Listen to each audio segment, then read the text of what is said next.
My name is Wayne Gaspar, and I was a heart patient at San Ramon Regional Medical Center. The night of the heart attack, my wife and I were watching television. All of a sudden, she heard me gasp, looked at me, got no response. So at that point, she thought something was wrong, so she immediately called 911.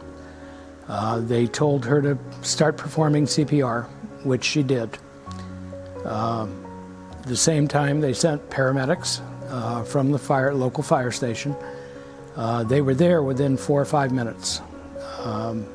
Once they got there, they took over the CPR.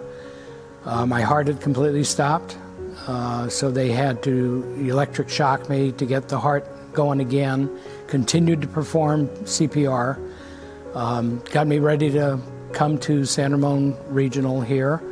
When I arrived at the cath lab, the doctors put me in an induced coma for 2 days to make the determination as to whether stents could be used or what needed to be done. The doctors all agreed that stents could not be used, that I was going to have artery replacements.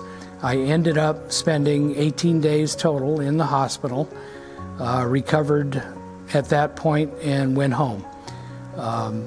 2 weeks later, they decided, all the medical staff decided that I could start the cardio rehab, which was set up to do here at the San Ramon Regional Medical Center.